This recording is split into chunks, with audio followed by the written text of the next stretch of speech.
So I'm one of the organizers, and a lot of the speakers have thanked us for the conference. You're welcome. But but I wanted to throw that back at everyone and say I'm very happy. I'd like to thank all the speakers and the poster presenters for their lovely content and their talks and their posters. And I just want to say that I'd like to just thank everyone as well. I know it's an uncertain time. We were organizing and we had really no idea how many people were going to come, what was going to happen. So I'm really glad that you all took the effort to come here and celebrate the careers of David and Ian with us. So thank you very much for coming. Our first speaker is Richard Stanley from MIT and University of Miami, and he'll be talking about the X-descent set of a permutation.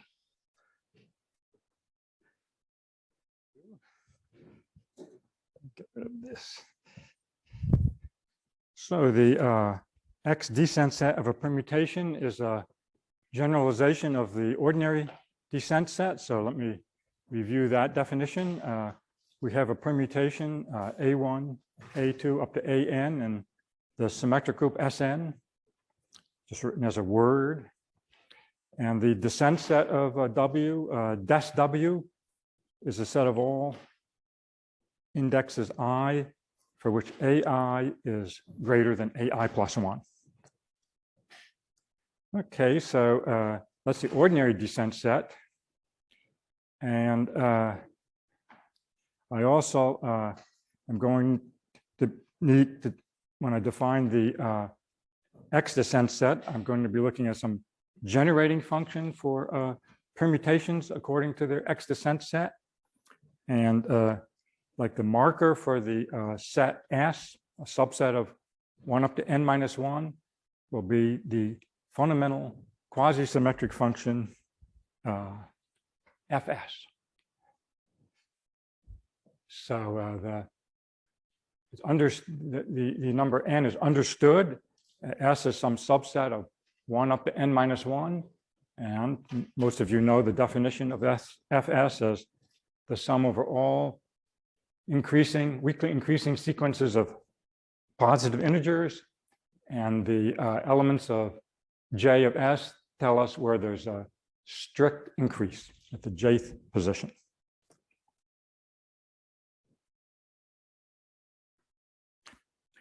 So you could say the generating function for permutations according to their descent set, that would be the sum over all permutations in Sn of the fundamental quasi-symmetric function F indexed by that descent set. And it's a well-known simple theorem in this subject that it's just P1 to the n. P1 is the power sum symmetric function sum over the xi's. Okay, so now let's generalize this to X-descent sets where we specify which pair of elements can be a descent. So I'll let En denote all the ordered pairs ij between 1 and n, where I does not equal j. Well, I equaling j is irrelevant to the definition, as you'll see. So I allow I to be less than j or greater than j.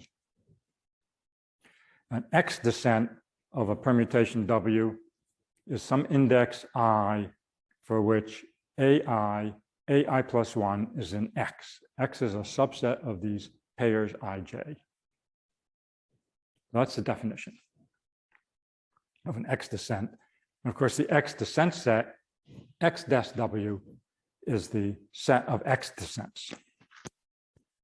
Two simple examples.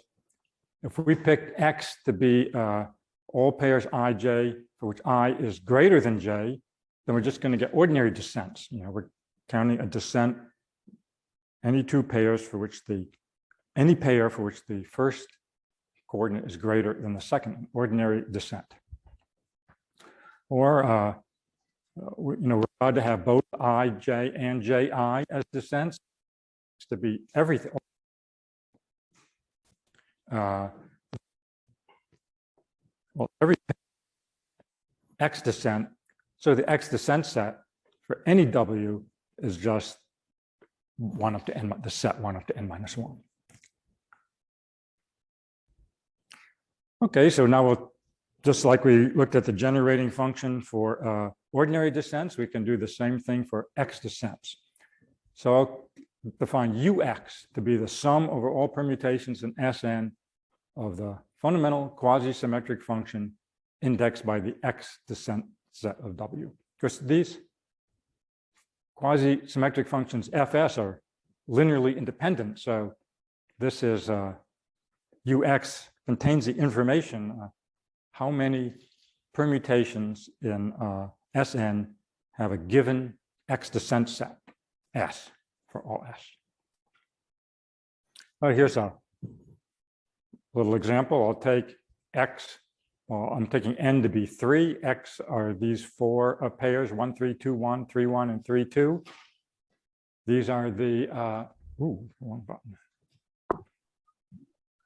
These are the 6 permutations in S3, and you can see these are their X-descent sets. 1, 3 is in X, so 1, so there's a descent at 1. 3, 2 is in X, so X-descent set is 1, 2. And so the generating function Ux is going to be F empty. There's 1 permutation empty descent set, 1 F1, F2. There's 3 with 1, 2 as a descent, X-descent set. So we get this sum of fundamental, well, we get this quasi-symmetric function, and it turns out that it's a symmetric function. And here's its expansion in terms of the power sums and the Schurs. Now, this, just as one example, suggests all kinds of questions about what might happen in general. First, let's do two easy theorems. First of all, for any x, Ux is a p-integral symmetric function. It's always a symmetric function, and if you write it as a linear combination of power sums, the coefficients will be integers. And moreover, if we let x bar be the complement of x, then if we apply the standard involution omega to Ux, we'll just get Ux bar. Okay, how do we prove these theorems? Well, the proof of A, I'm going to leave as an exercise due to time constraints. What about B? Another exercise, but not difficult exercises. Okay, now I want to look at some special cases where the X-descent set and the generating function Ux are especially nice. So for this first case, I need these definitions. If we have a permutation W, we'll look at the record set of W. So we're reading W from left to right, and we're looking for the largest element that we've encountered so far. And whenever we encounter some element larger than all the previous ones, that's considered a record. And we write down the index of that element, or the position just before that element. So yeah, here's a formal definition. All i's between 0 and n-1 such that ai is greater than aj for all j less than I. So in particular, 0 always belongs to the record set. And the record partition of W is obtained by looking at taking the record set, looking at the differences between consecutive elements at the end, n-rj, and rearranging those numbers in descending order to form a partition.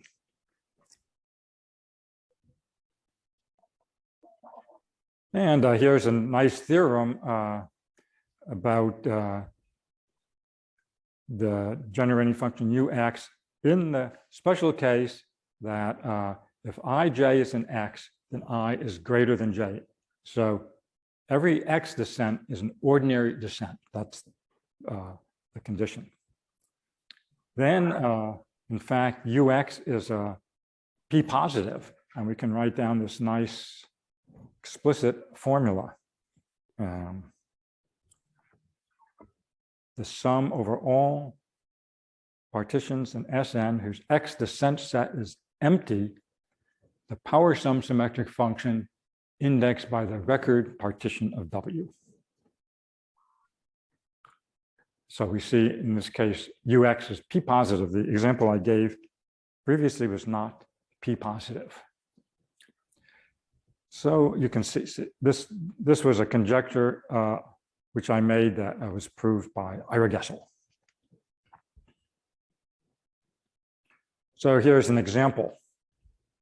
Here's a set X for which the elements ij satisfy I greater than j. There are 11 permutations, W and S4, whose X descent set is empty. So we can never have two consecutive elements, 2, 1, 3, 2, or 4, 3. And there you see the record partitions. You can check, for instance, the top one, 1, 2, 3, 4, every element 1, 2, 3, and 4 are records. And so ux will be p1 to the 4th plus 3, p2, p1 squared plus 4, p3, p1, p2 squared plus 2, p4.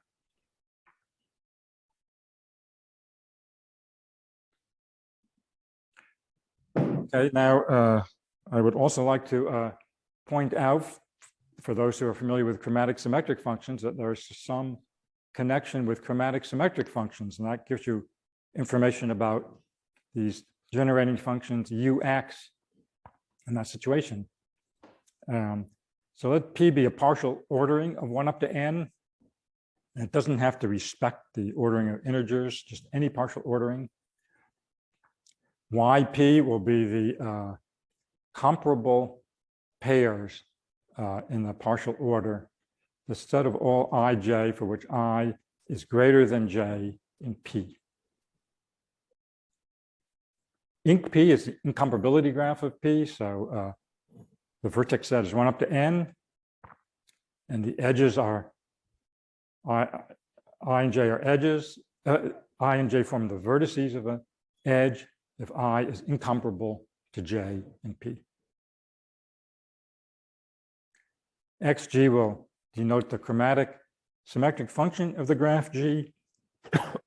And there's some standard properties of chromatic symmetric functions show that U of Yp, so the set of comparable pairs in a poset, is just the chromatic symmetric function of the incomparability graph of P.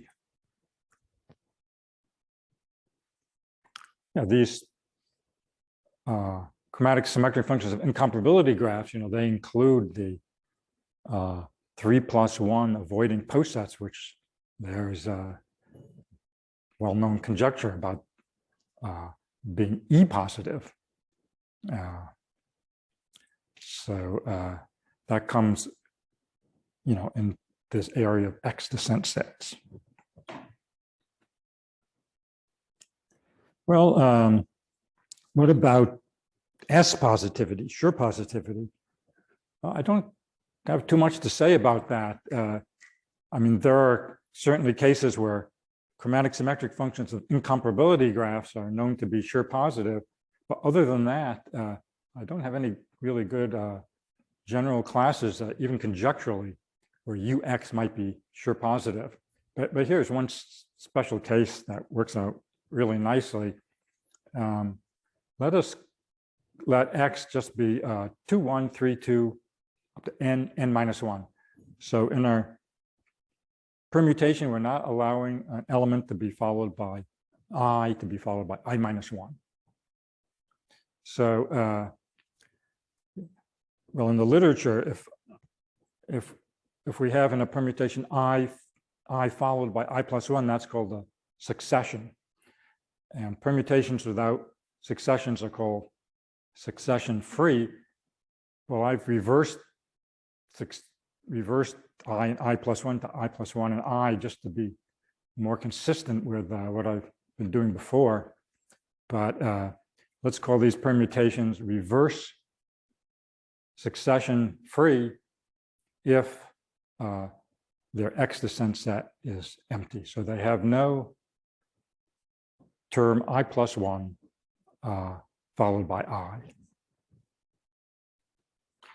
Well, these things have been studied, or really in the form of succession free, which you can get by just reversing the reverse succession free permutations. And in particular, we know how many there are. Has this nice exponential generating function. Sum fn x to the n over n factorial is e to the minus x over 1 minus x squared. And here is a theorem for the explicit formula for ux expanded in terms of Schur functions. Only Hooke Schur functions appear in the expansion. And the coefficient of the Hooke, with one part equal to I and n minus 1 parts equal to 1, is just fi, the number of reverse succession-free permutations of length I.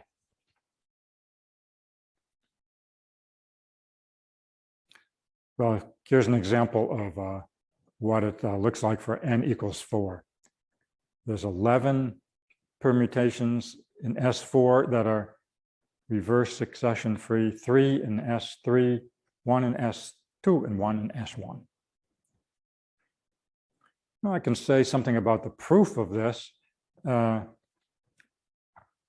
here's the theorem restated.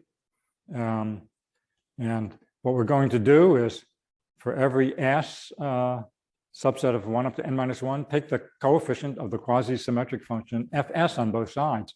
So we know what it is on the left-hand side, because that's how ux was defined. And what makes it work so nicely is that for every s, fs appears exactly in one term of this sum. So by definition of ux, the coefficient of fs on the left-hand side is the number of permutations in Sn whose X-descent set is is S. And the right-hand side, we just use the fact that if we expand the Hooke Schur function, Si 1 to the n minus I, in terms of the quasi-symmetric, fundamental quasi-symmetric functions Fs, it's just the sum of all Fs where S has n minus I elements. So to show these two coefficients are equal, we have to show that Fi is the number of permutations in Sn whose X-descent set is S, where S has n minus I elements. And there's a nice bijective way to see this. Okay, we stated the problem. We want to define the bijection from those permutations in Sn whose X-descent set is S, that is that are the reverse succession free descent set is S, to permutations in Si whose X-descent set is empty. And this example makes it very clear what's going on, I think. So here we're looking at this permutation 3, 2, 4, 7, 6, 5, 1. The reverse successions are at 1, 4, and 5, 3, 2, 7, 6, and 6, 5. We're going to factor W as a product of decreasing intervals of integers. And clearly there's a unique way to do that where these factors are as big as possible. I mean, we start out with 3, 2, that's consecutive decreasing sequence, then 4 breaks it, so we have to stop, so we get a factor of 3, 2, then 4, then 7, 6, 5, then 1. Then we just set the smallest factor, the factor with its least elements, to 1, the next one, 2, then to 3, and then to 4. And we make that substitution, and we get our W 2, 3, 4, 1. And that will be the U. That's reverse succession free, X-descent set empty in SI. Easy to check. So that's the proof. So that gives a class of UXs that are sure positive, but I don't really know any other good examples. In fact, well, I don't have time to get into the general theory of Q analogs of these X-descent sets, but what turns out to work in this situation of reverse succession free permutations is to put in a factor of Q to the number of descents of W inverse. So if Q is 1, we'll just get the ordinary UX, and then I put in this extra information, the number of descents of W inverse. And now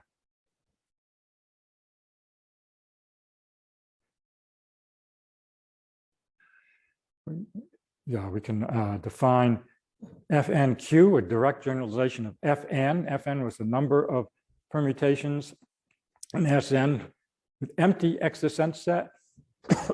So instead of just counting how many there are, we weight them by Q to the number of descents of W inverse. And we get this very elegant and simple generalization of my previous theorem, the Q analog of UX.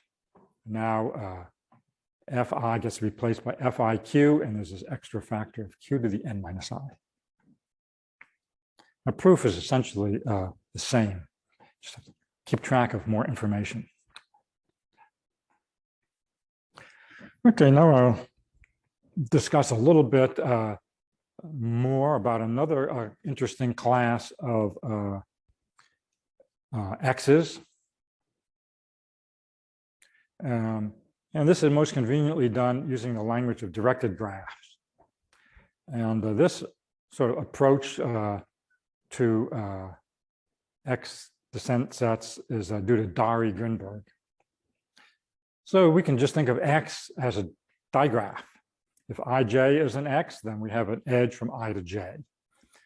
And I'm going to be interested in Hamiltonian paths in my digraph X, which we can think of as just a permutation in Sn, A1, A2 up to An, such that Ai plus 1 is an X, is an edge for all I between n minus 1. That's exactly the usual definition of a Hamiltonian path. We have this sequence of edges, and each one ends where the next one begins.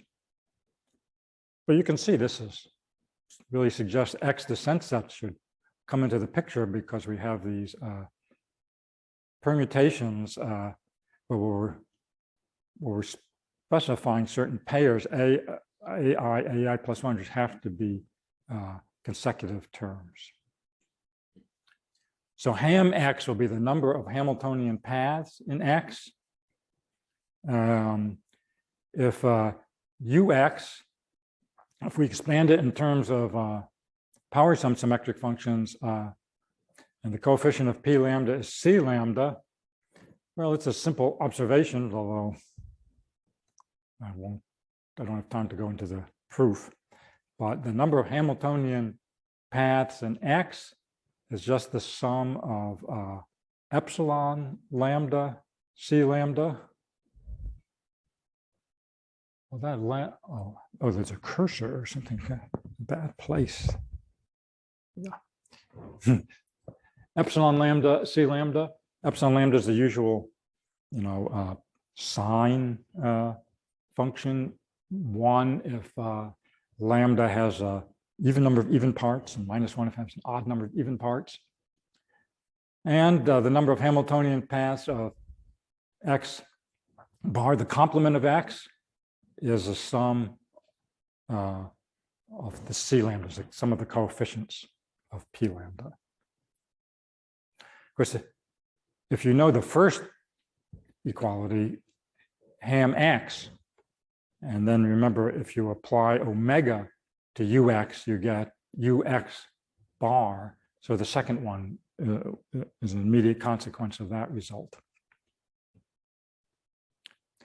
Okay, now let's see how x-descent sets come in this theory.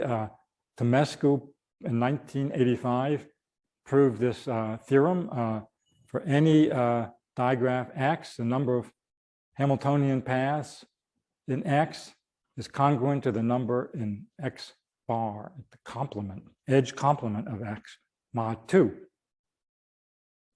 And here's Dari's proof, and then, well, it's just trivial from what I wrote down before. We want to prove, the number ham x is the sum epsilon lambda c lambda, and ham x bar is the sum of c lambda. We want to show these numbers are congruent mod 2, but epsilon lambda is plus or minus 1. So, that's all you need to get congruence mod 2. So that's the proof. Very elegant.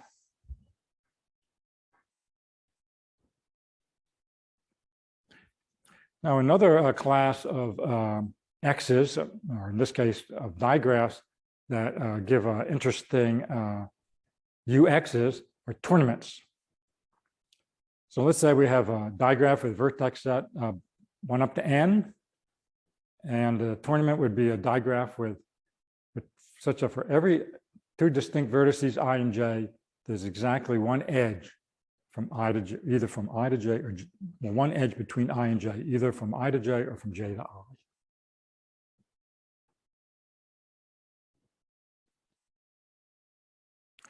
Well, Dari came up with a nice formula for the power sum symmetric function expansion of ux when x is a tournament. It's the sum over all permutations w, where we have the power sum symmetric function of the cycle type of w, and then times some power of 2. And what is NSCW? Well, first of all, W, I might have said W is an SN, but actually W ranges over all permutations in SN of odd order. So every cycle has odd length in a disjoint cycle decomposition, such that every non-singleton cycle of W is a cycle of X, a directed cycle of X. And NSCW is a number of these non-singleton cycles of W.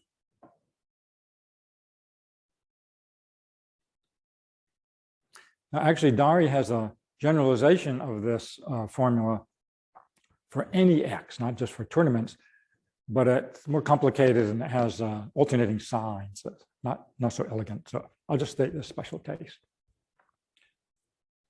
So here is an example. So here's a tournament on 4 vertices. So there's an arrow from 1 to 2. So 1, 2 is an element of X, etc. There are 3 permutations, well, whose cycles all have odd length, and for each non-singleton cycle is a cycle of the digraph. So this 1, 2, 4 means that there has, in the digraph, we have to have a cycle 1 to 2 to 4 to 1. 1 to 2 to 4 to 1. Yeah. So these will give us these two permutations of cycle type 3-1 will give us the power sum P3, P1, and then we have this factor 2 to the number of non-singleton cycles, so 2 to the first power.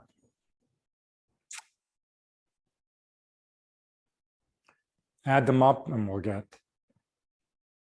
ux is P1 to the fourth plus 4 P3, P1.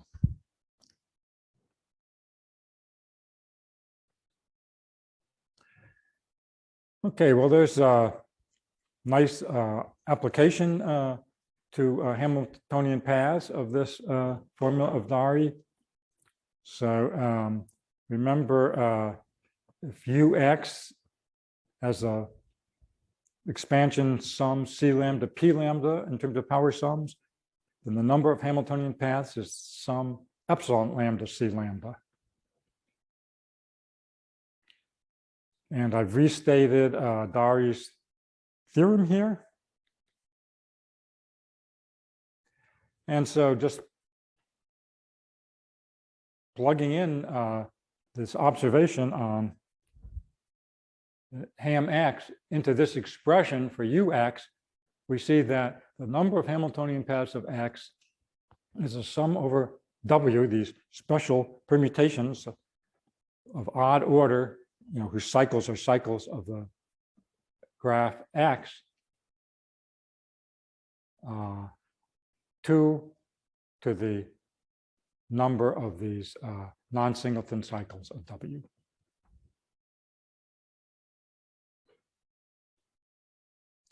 As a corollary, we're going to get a theorem, a nice quantitative strengthening of the theorem of Rédei. Okay, I restated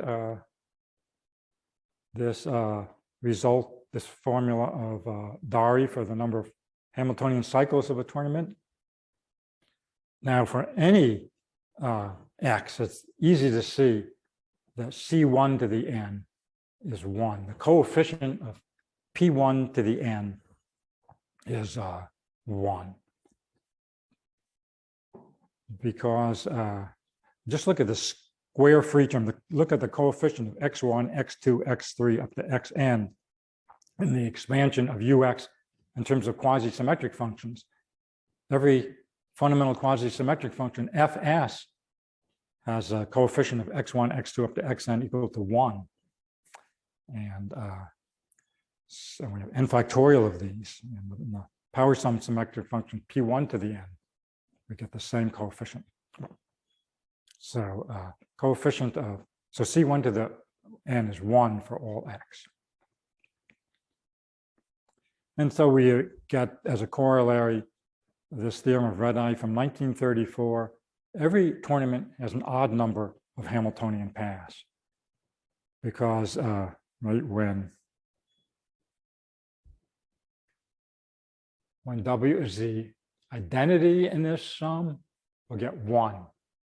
Every other term will have 2 to some positive power. So it's immediate. This is, and we get actually this very nice strengthening of Rédei's theorem.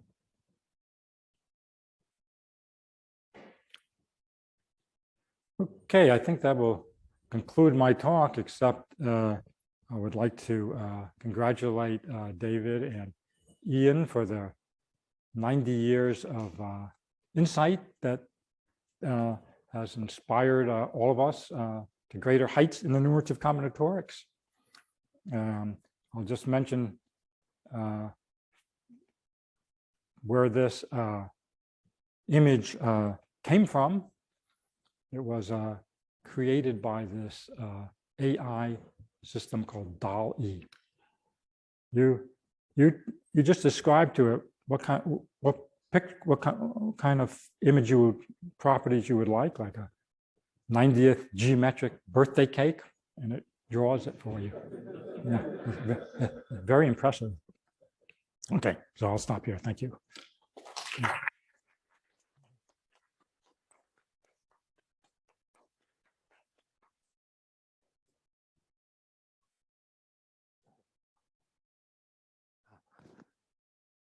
let's, so we thank the speaker. Are there any questions for Richard? Francois?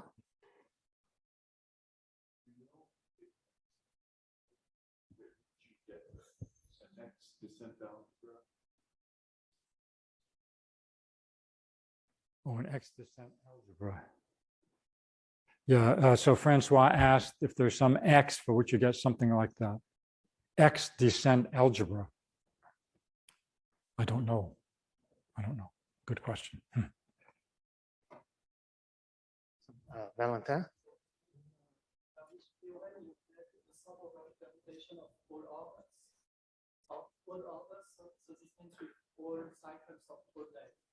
Yes. Excuse me?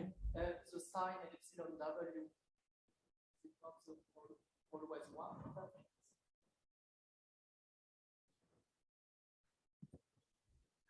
Oh, you're right. In fact, yeah, I should have. Yes, yes, won't if all the cycles have odd length. Won't I mean, I had this term epsilon w. Won't it always be 1? Yes, yeah, that's a good idea.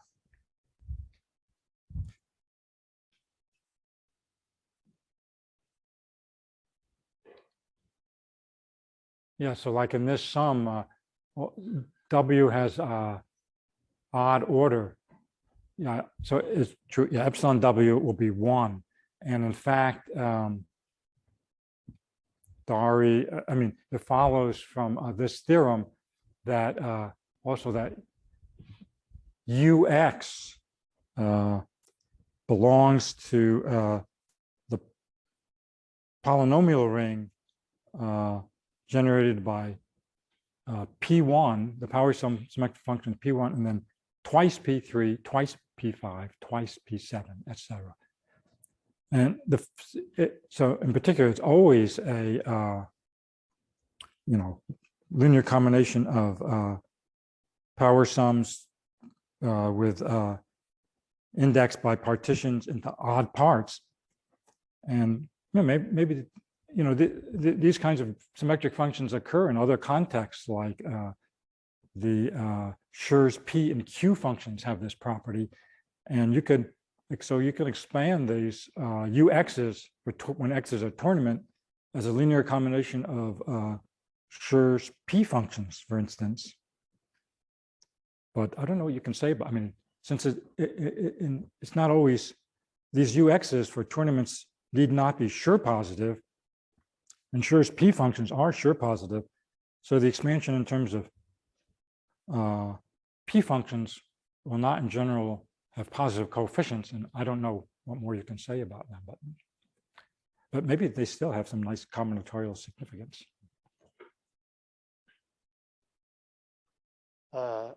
Kevin?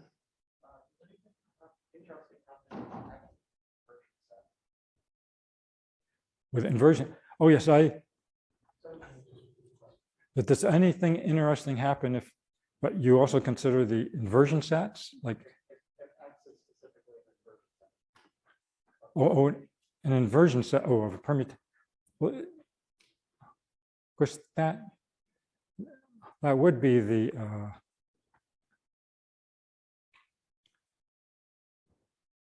there also would be the comparability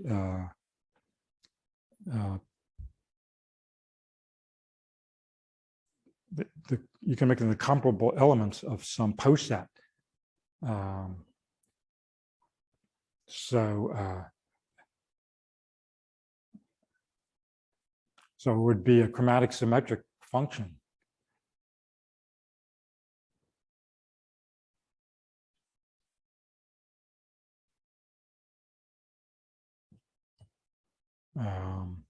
I'm not sure what happens off the top of my head in that special case.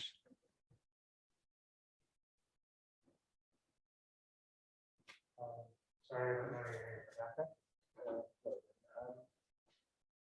you mentioned the connection to the chromatic symmetric function. I was curious if there is any connection to the path cycle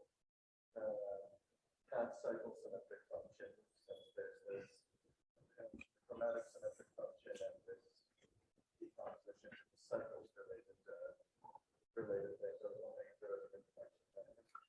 Oh, yeah, so he's asked whether there's a connection with past cycle polynomial of, Like the symmetric function from Tim Chow. oh, right. Actually, I haven't looked at that. Repeat the last bit of the question. Well, whether there's a connection between these a connection with these path cycle symmetric functions that were studied by Tim Chow. Yes, I don't know. But someone should look at that. Okay, looks like that's all for questions. Let's thank Richard again.